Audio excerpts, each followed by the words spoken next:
کی سب سے بڑی نعمت تو بخاری اٹھانا فرمانے لگے محمدن نعمت اللہ، بخاری ہے بخاری، فرمایا محمد اللہ کی سب سے بڑی نعمت ہے صلی اللہ، یہ سب سے بڑی نعمت ہے۔ کچھ کر تو صحیح نہ یار۔ ایک مجھے کہنے لگا نہیں وہ 9 ربیع الاول کو آئے تھے، تو میں نے کہا 9 کو میلاد مناؤ، کوئی مسئلہ نہیں، 9 کو میلاد مناؤ، کوئی مسئلہ ہی نہیں، ہم تو سارا سال مناتے ہیں، بس 9 کو مناؤ نا بھائی۔ کون کہتا ہے عید نہیں ہم کہتے؟ میں نے کہا چلو جشن میلاد کہہ لیا کرو، میلاد ہی کہہ لو، یہ کہہ لو تم نے خوشی منانی ہے تو محفل میلاد کہہ لو، نہ عید کہو، عیدیں 2 ہی ہیں۔ میں نے کہا نہیں وہ بھی تیری غلطی ہے، میرے نبی نے کہا ہر جمعہ میری امت کی عید ہے۔ اور قرآن پاک پڑھ، قرآن پاک پڑھ، حضرت عیسیٰ کہتے تھے یا اللہ جب تو من و سلوہ نازل کرے گا وہ دن ہمارے لیے عید کا دن ہوگا۔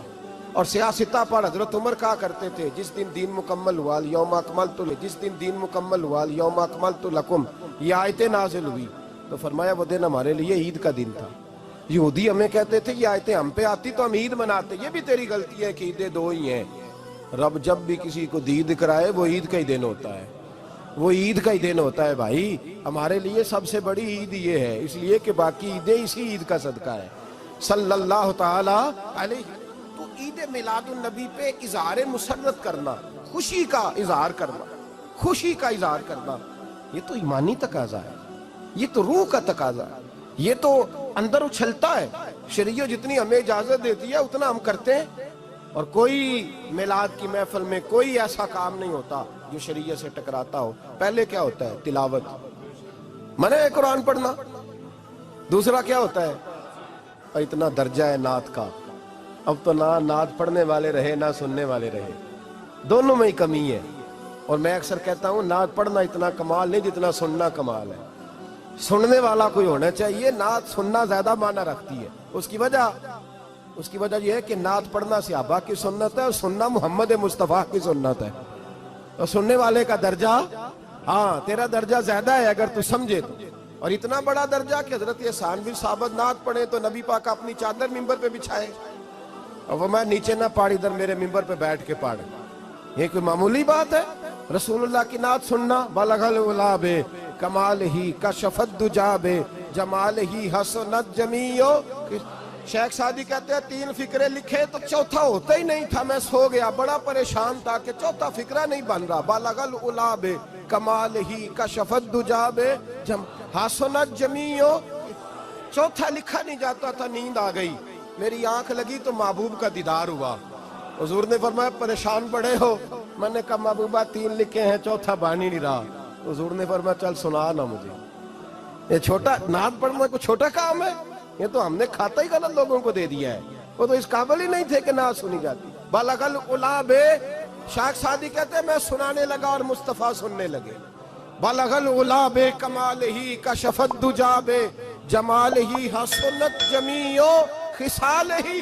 تو حضور نے فرمایا چل سعدی کہہ دے صلو علیہ وآلہ، کہہ دے صلو علیہ وآلہ۔ فرماتے میں کہتا جاتا تھا اور مصطفیٰ مسکراتے جاتے۔ کوئی چھوٹا درجہ ہے نعت تو ایمان ہے، نعت تو طاقت ہے، نعت تو تیری روح کو بیدار کرتی ہے، پر شرط ہے نعت ہو، شرط ہے، شرط یہ تقاضا ہے میں نعت ہو، وہ نہ ہو کہ نعت پڑھے نا۔ میرے حضرت صاحب فرماتے ہیں نعت کا مقصد ہے جب بندہ نعت پڑھے تو اس کا دل نبی پاک کے گنبد کی طرف جائے، جب نعت سنے تو اس کی توجہ رسول پاک کی جانب جائے، یہ نہ ہو کہ نعت سنے تو توجہ گانے کی جانب جائے، یہ نہ ہو کہ نعت ہو رہی ہو تو لوگ کہیں، میرے کان میں لوگ کہہ دیتے، اب یقین کریں محفل میں بیٹھے لوگ کہتے ہیں فلانے گانے کی طرز پہ لاندہ جی، تو کدھر گیا دھیان اس کا؟ یہ نعت تو نے پڑھی ہے، یہ نعت سنی نہیں آج تک؟ اگر نعت پڑھنی ہو تو علامہ اقبال کی لکھی ہوئی پڑھا کر، اگر نعت پڑھنی ہو تو شیخ سعدی کی لکھی پڑھا کر، اگر نعت پڑھنی ہو تو حضرت احسان بن ثابت کی لکھی پڑھا کر۔ اور اگر تیرا دل کرے کہ نعت بھی ہو، جذبات بھی ہو، حسن بھی ہو، علم بھی ہو، عمل بھی ہو، قرآن بھی ہو، حدیث بھی ہو، تو پھر امام محمد رضا فاضل بریلوی کی پڑھا کر، پھر اعلیٰ حضرت کی پڑھا کر، تجھے پتہ چلے چمک تجھ سے پاتے ہیں سب پانے والے، میرا دل بھی چمکا دے چمکانے والے۔ اعلیٰ حضرت کہنے لگے یا رسول اللہ میری سفارش نہ کرو، ڈر لگتا ہے قیامت کی رات بڑی گہری ہے، سفارش نہ کرو، اس طرح کرو میرا بازو پکڑو اور جنت تک پہنچا کے آؤ۔ میرا بازو پکڑو اور جنت تک، کہتے ہیں میں مجرم ہوں آقا مجھے ساتھ لے لو۔ سونے نہ ڈر لگتا ہے، وہ بچہ کہتا ہے میں نے نہیں باہر جانا، اندھیری رات ہے، ابا جی نال چلو۔ تو بلا مثال بلا تشبیہ صرف سمجھانے کے لیے، کسی کوئی بڑا ساتھ ہو تو ڈر نہیں لگتا۔ تو یہ نعت ہے نا، چمک تجھ سے پاتے ہیں سب پانے والے، میرا دل بھی چمکا دے چمکانے والے۔ کہتے ہیں یا رسول اللہ محشر کی رات بڑی گہری ہے، میں مجرم ہوں آقا مجھے ساتھ لے لو، کہ رستے میں ہیں جا بجا تھانے والے۔ سونے جرم کر کے آیا اور پکڑا نہ جاؤں کہیں، مہربانی کر مجھے پردوں میں چھپا لے، مجھے مدثر اور مزمل کی چادر کے نیچے کر لے، میں مجرم ہوں آقا مجھے ساتھ لے لو، کہ رستے میں ہیں جا بجا تھانے والے۔ اور پھر تڑپ اٹھے، کہنے لگے کوئی یہ نہ سمجھے وہ چلے گئے، تو زندہ ہے واللہ، تو زندہ ہے واللہ، میری چشم عالم سے